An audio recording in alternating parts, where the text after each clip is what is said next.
What's up? It is Candace Liger, also known as Coach Felyne, and I am the founder of Center for Body Autonomy. And I'm here with the homie Dame Sadie, who is also the co-director of the Consent Conscious campaign and has been so instrumental in creating the Trauma Informed Consensual Kink framework. What's up, Dame? We ready to do this? Let's do it. It's my favorite part, talking. Yeah, right. Finally. As I said in the another video, if you watch the other video, or if this is your first video, we've been working on crafting this trauma-informed consensual kink framework for about 3.5 years at this point, you know. And part of that was that, you know, shit be coming up all the time, right? And not only that, we were, I would say, actively putting some principles in play in our own lives as we were learning and just giving grace. Absolutely. Giving grace throughout that process. So this is a framework that has been a long time in the making, and we're just now beginning to, you know, share some content and pieces of it publicly. And for this particular conversation, we wanted to touch on pleasure, trauma, and kink. And the question that we're asking that is leading this conversation, Dame has it. That was good. I love that. I love that. Okay. So basically the question is like, how does kink support people's access to pleasure while they're also holding trauma in their body? Like how can kink resource a person to be able to expand what they understand pleasure to be, while also honoring the fact that we come with these experiences that shape the way that we even desire, let alone experience? Mm-hmm. Powerful question. Powerful question. Well worded. We talked for a little bit before we went live on how that question was going to be framed, and you added a new word in it. I was like, "Ooh, support it." But yeah, powerful question, and you know, I think it is really the most essential question within creating the framework in general. Like, we want to be able to experience more pleasure. We understand that communities, Black communities specifically, are carrying and coming into like their own, you know, understandings of pleasure, explorations of pleasure, their own definitions of what is pleasurable for them, while also having experienced systemic trauma, you know, complex trauma, generational trauma. Like, it's present in all of the ways that we are, and ultimately, you know, thinking about what does it require for us to be able to create that container where we can actually feel like pleasure is for us. We've been deserving of it, but that we can actually claim it and reclaim pleasure. And it goes back to one word all the time, and that's safety. Yeah. I think safety is it's used a lot in kink, but I'm not sure that people are thinking of it as broadly sometimes. I think, like, when you're talking about impact play, people are like, oh, don't hit right there, or, you know, avoid this spot, you can hit here this way, but they don't necessarily talk about the like emotional and spiritual implications of impact play, and like how that engages with people's, you know, stored body trauma and historical trauma. That's especially for those of us who have, you know, enslaved ancestors. So, you know, I think that's important to talk about the safety piece, because that gets skipped over a lot. Definitely gets skipped over a lot, or it gets kind of, you know, just thrown into, again, that generic safety versus like we need psychological safety in order to experience pleasure. Like, I need to know in my brain, right, and I need to know in my body. They have to be kind of working together in a lot of ways. I need to know that that this place is not only safe for me to explore, but it is is empathetic to my entire being, right? It is, you know, not only is it empathetic, it is constantly, you know, validating my experience by at least just feeling seen, right? So safety being, not just again like where to hit, but safety feeling like I get to almost deactivate my hyper awareness, you know, as I scan an environment because I Or may be repurpose perceiving a threat, or repurpose. that Right. hyper focus, because sometimes it's not about turning that off, it's about shifting what it's focusing on. Absolutely. Yeah. Right.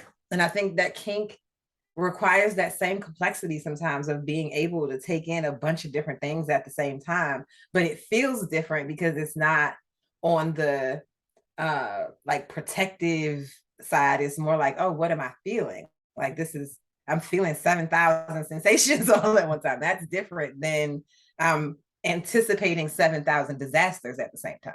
Right. Right. And I may still have anxiety that 7,000 disasters may happen. Right. I still may be able to hold that, but it's one thing to hold that without feeling, you know, anywhere in my body that can give me a sense of safety. But I think that's why I like tick, is because it creates, I call it like somatic scaffolding that gives you like a framework to actually be able to think through how you're creating safety for yourself. Like there is this checklist that, you know, there are these subcategories under our definition of safety that I haven't seen in a lot of consent models, that I don't see in a lot of conversations, like blatantly naming. Of course, there's this like generic, you can sit in a class about kink safety kind of thing, but built inherently into the consent frameworks that we have, I don't necessarily see as much focus on breaking down what those things mean. Like, you know, even safe, sane, consensual, like they don't define what safe is by that term. They don't define what sane is, you know? So yeah. I think that again, that's what's taken so long in a lot of ways, right? That's what we created this framework. We wanted TIC to be the first framework that had you know, that expanded on all of these ideas, so that we had like practical tools to be able to implement, practical ways to learn about ourselves or learn about, you know, different types of play, or to create more awareness around what we may be feeling or sensing in any given moment. And it to be robust enough to just like explore within. Like you'll get lost at some point, and then you'll be found, then get lost and be found again, right? But I think that's a part of the journey is like accepting that one of the things that I love about kink is that there's always something for me to learn. There's always some way for me to expand. There's always a new experience for me to have. Like I can do impact play with 10 people and, you know, back to back, but each of those experiences are going to be different. You know, what I give and what I receive, and, you know, how we move through the moment is going to be different. And so I think when I think about this safety portion with TIC, I kind of want to take a step before all of this, which is thinking about how people who have stored body trauma, which is basically everybody, how they know their yes, no's, and maybes. Right? Because again, when we're talking about safety, we're like, well, we want you to know not to bend a certain way or not to touch a certain thing, but we aren't necessarily talking about this somatic embodiment principle of really understanding when you have a yes, when you have a no, when you have a maybe, and then how those things may all show up in your body at the same time. And then how you kind of synthesize that to get to the answer that's going to most honor the alignment of the journey that you're on. That's so interesting, because one of my most consistent stories about hosting workshops, especially like a kink workshop, and I have like all my toys laid out on the table. There's always that one person that comes and they look at everything, and then they pick up that one and be like, "Ooh, what's this?" Or maybe they don't even pick it up. They just point at it. You know, "Ooh, what's that?" And in my mind, I'm thinking, this stuff on the table. And this is the one that got your attention. And you're like, ooh, what is that thing? And I was like, and then being able to create like a safe introduction to like, this is what this thing is. This is what it does. This is how it feels. This is how much it weighs. Like you can pick it up, you can touch it, etc. And at the end of that is often like, I want to try this. There's this whole process of where maybe the yes, no's and maybes feel exactly the same sometimes the way it shows up in our body. And then we have to also be able to process that. And sometimes it's very clear. Sometimes we understand like, this is an absolute no. This is, this is red zone. I'm shutting down. I'm moving away. Hell to the gnaw. Yeah. Yeah, I think that, but I think that kink actually kind of fine tunes that muscle, at least for me and the people that I know, because like anything else, the more you do it, like usually the quicker or the easier it is to do the thing. And I think kink creates this unique opportunity, because we don't have it a lot in this society, for us to ask for what we want, to name our limitations, to ask for how we want it, like how we want it, not just what we want, but exactly how we want it. And to be empowered in receiving all of these things that we ask for or that we give to people. And that doesn't happen a lot. Like outside of kink, where can you just walk in and be like, this is how, like a drive-through maybe. Right. A lot of places where you can just pull up and be like, this is exactly how I want this right now to make me feel better. Like that's I mean, it empowers curiosity. Sometimes we don't know what we'll feel until we actually give ourselves permission or consent to feel. Yeah. Right. And learn. I think the biggest thing about safety is definitely taking time to learn. Like I tell people all the time, when you get into the community, I recommend taking at least 6 months to a year to just read shit, watch videos, go to parties, just like watch. And if you do experience, do it on like the light end, but spend a lot of time learning the language, right? Because you need to be able to talk and advocate for yourself and know what they're saying. Somebody say CBT, will you know what they asking for, or will you say yes to some shit, thinking it's a is that a lollipop? Right? So not quite. Not quite, right? It's like taking time to learn. And that goes back to the point that you just made. Like sometimes people will be kind of like, yeah, I don't want to, what is that? Like, what? I'm scared, until they get the knowledge, and that literally allows for them to lean into the possibilities, because now they have a different understanding of how it works. Yeah. I think that happens a lot, especially with Black people with kink, where they're like, I'm not doing that white people shit. Straight up. Straight just like that. I'm not doing that white people shit. And I'm like, but it's really not theirs. First of all, and my first time being in a dungeon was in Oklahoma, and when I saw white people like having this space where they were just doing the most, it didn't even feel like white people shit. It felt like oh, this is a way for us to practice again how we are in relationship to how our trauma responses may show up.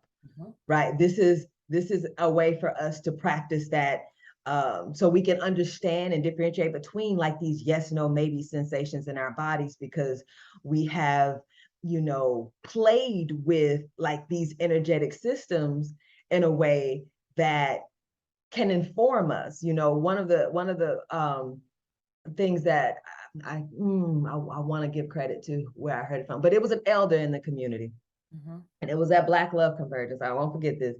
And she was talking about tension in the body, or this triggered energy that sits in the body. And people were like, I'm tight. They kept saying, I'm tight. And she started clapping. She's like, you know what that is? That is information. That is information. And I've carried that with me for years now, because it has so much relevance to how we how we go about accessing pleasure and experiencing not only the curiosity factor, but also experiencing feelings of safety and being able to create that on our own, whether that be, finding ourselves, very hyper aroused in a kink setting where there's a lot of things going on and feeling like, oh, I have a toolkit to maybe be able to that I can ground myself with. Let me see what I can smell. Let me see what colors I can see. Or let me move my body and dance. What's this song playing? Like this beat hitting, and getting back to body in a way that we have autonomy over, and two, can create more opportunities for us to like engage with other folks if we wanted to, or other items or tools. Yeah, and I think so. What I know is because I have been fortunate enough to spend a lot of my kink journey with Black people, and with Black queer people, is that it makes a hell of a difference when you are surrounded by people who have similar awarenesses, that different journeys, different histories. Like we just did Dope Pleasure in the Woods, which was like this kinky camping weekend or whatever. And the consistent review that we got from people was like, I've never been anywhere like this, where like I could just be naked. I could, fuck in my tent in the middle of the day if I wanted. I could get tied to this tree and just like hang out, and like literally don't even take me down the healing capacity of being a Black body with rope in a tree in the middle of the woods doing something pleasurable, right? Like there's so much reclamation in that. And I think that that's one of the things that kink provides, like therapeutic access to, not necessarily therapy, because kink is not therapy. We are not saying that that kink heals trauma or whatever. But I do think that it kind of it's a different kind of what do they call it? Immersion therapy, where they like when you're scared of something, they like put you in it a little bit. I think being in a container that was safe enough. So we were in the woods. It was 30 Black and brown people. We had, toys out, floggers, like all kinds of stuff for people to just explore. We talked about the safety of negotiation and how to know what you need. And then to just watch people like try things out, right? And like, I know that freedom to move through the desires, right, or the thoughts that they were experiencing, would have been as eased if we were in a dungeon with a bunch of white people, or we were at a conference where, even if it was a mixed conference, it's still different. And that has a lot to do with, first of all, our stored body traumas are different. My grandmother's hands talks about like white body trauma, Black body trauma, police body trauma. And I think that shows up even in how events are planned, like the way that I consider safety for people, picking locations, what kind of equipment is there, what do people need to know, accessibility stuff. Like a lot of the time I don't see that if it's not created by a Black or brown femme disabled person. So right, but yeah.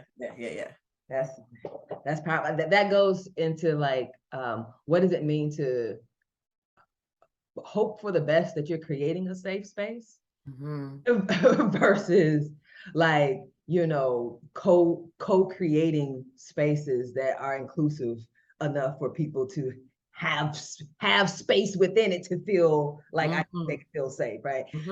That was a real loaded way to say that, but I think it's there's some well-intentioned organizations and places and healing groups in circles who identify as like, this is a safe space, this is a safe space, but we have no idea what is going to be safe from one person to the next. And we can do all the things, we can, you know, put all the pieces in play to try to be as inclusive and welcoming as possible. And still that space may not be safe for someone. And most likely. as a curator, right, depending upon, you know, especially in Black community, we would want to believe that if that space doesn't feel safe, that the person who is holding that space also feels like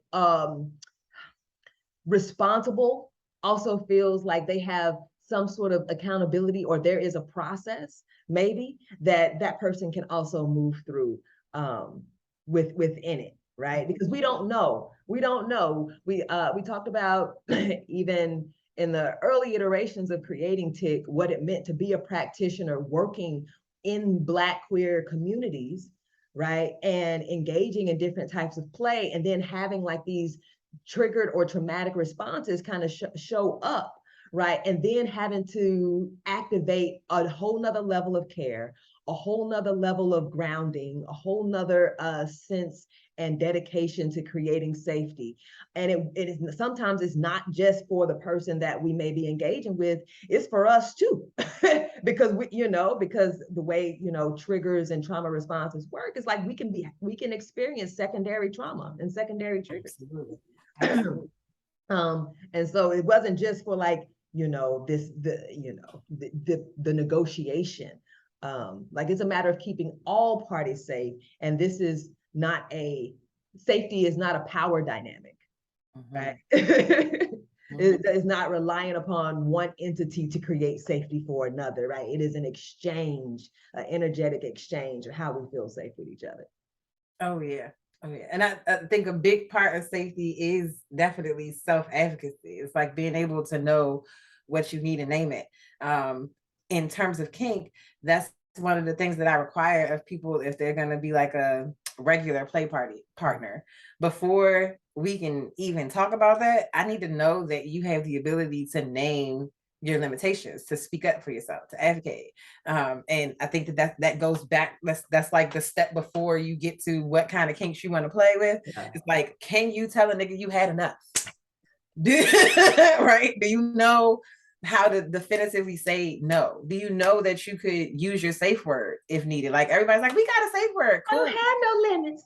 But I know a whole bunch of people who ended up having stored body trauma because they were afraid to use the safe word. Mm-hmm. They skipped the step of making sure that they actually could in the thick of the moment. Mm-hmm. Right? Because we can all be like, I would, if you hurting me, I'm gonna let you know, right? But once you in the response, you don't really know if it's not a skill that you have tested or honed before you get into like super deep, situation. So, but again, I think kink, if done skillfully and correctly, is a place where you can kind of start to gauge that and like calibrate the little teeny places where it goes from like a hell no to like maybe I do like that. And kink is why I got into somatics. Like when you talk about that, like after a person experiences certain triggering, quote unquote, while you're in the scene, wanting to have the right skill set to help them move through it. And I think that's what somatics does for me is to like provide something to integrate into my kink that already creates that scaffolding. I'm already paying attention to, heart rate and, what sounds you're making and body posture and like all of these things that are indicators that there may be some sort of reaction happening. Mm-hmm. But that's why I think with TIC, I like TIC because it's not just applicable to me and you planning a scene.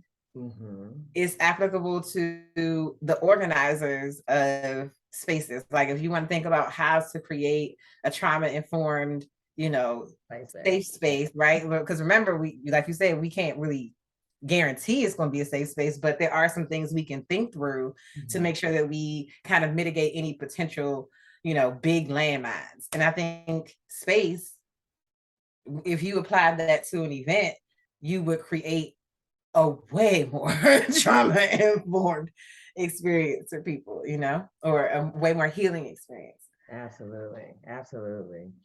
Um, I wanted to, well, I wanted to actually respond to something you said around like the person who cannot say stop or shift or provide like feedback. And it was a question that we got from an audience member when I was on a panel, and it was an anonymous question, and the question was along the lines of how do I deal with this when I am a chronic people pleaser, right? I want to I can't it's hard for me to stand up for myself, especially when it's like it's in the moment and I find myself like shutting down. And I guess from a trauma lens, that could be considered like fawn, right? Just going along so that you can stay safe, right? So like, so that is, I got, kidnapped and the kidnapper say, cook something, and I chef it up. You know what I'm saying? I'm gonna tear it down. We got gravy and everything, you know what I'm saying? And looking through the types of responses that we have, you got the freeze and the fight and the fawn and the fiend, or the fidget. And these are all responses that essentially suggest that they happen involuntarily, right? And so they come up, they come up in how we deal with each other. They come up not just within kink, they come up every single day. They come up in how we just move through the world. And so, being able to be in a situation with someone who has trauma mindfulness, where you can say, well, I don't know how to say no. And then be able to say, well, are you, do you have a tendency to be a people pleaser? And if so, right, okay, here's how you can please me. Here's how we can bring this back to pleasure, right? It would be so pleasurable to know that you were able and willing and felt safe enough to share in this way with me, because that's what I would also require in order to also feel safe with you, right? And that's important and responsible. And I know that and we've kind of been talking for a while now, but before we go, I wanted you to touch on the resilient edge of resistance. The resilient edge of resistance. Yes. So the resilient edge of resistance is a concept developed by Tristan Taormino. Well, at least that's where I read it in their book. And it basically says that as you are giving sensation to people as the top, the best way to minimize the potential of going too far is to find this resilient edge of resistance, which is the place where there's a meeting of what you're experiencing and not a running away from or a leaning too far into. That there's this like balance. It's almost like if you think about if you ever hugged somebody and it was such a good hug that you almost weren't holding yourself up, and they weren't holding themselves up, you were just like in this moment of like symbiosis, right? And that being a energetic principle that can help you prevent going too far or taking a person too far, too fast, too hard. And that also is mirrored in somatic work as the learning zone. It's like the comfortable place where a person can be like stretched but not broken. So it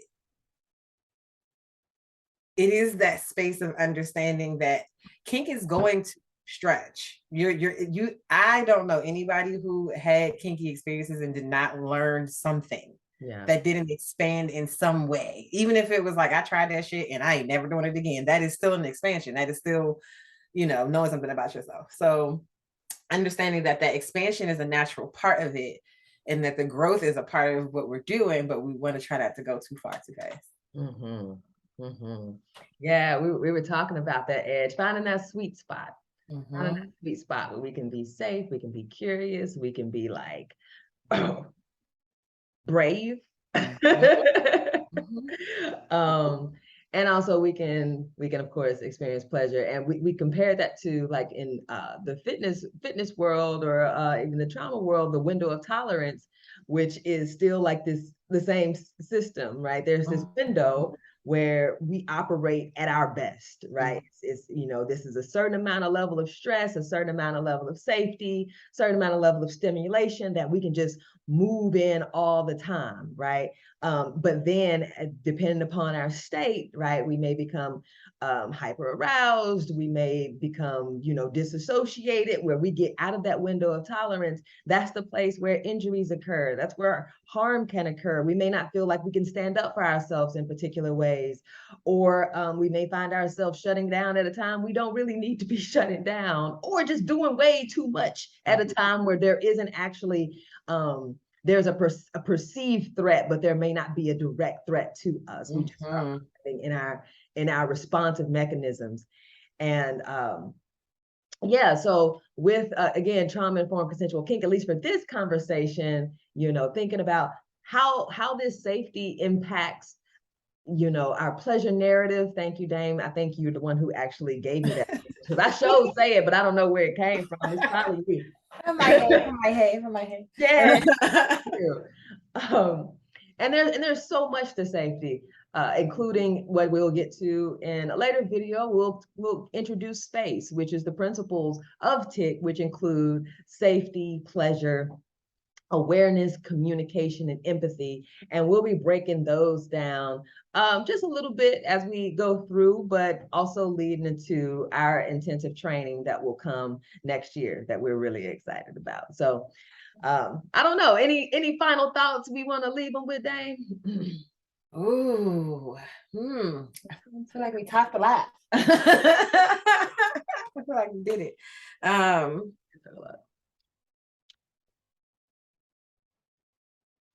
I just opened my book and I was like, let's see. Oh, there we go.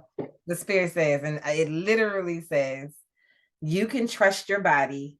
It's okay to let yourself feel good. I literally just opened the book to that. And I think that's a great. That's a great. That's perfect. That's perfect. Well, be sure to like and subscribe to the channel so you can get updates when we post new videos, especially information about TIC. And you can also go to www.centerforbodyautonomy.com, and you can find Madam Seduction, aka Dame Sadie, aka LeContier. All information will be below if you want to reach out for maybe some addicts work, or if you're interested in kink coaching. So yeah, that's it for now. Thank you so much, Dane. Thank you. All right. Peace. Y'all take care of yourself.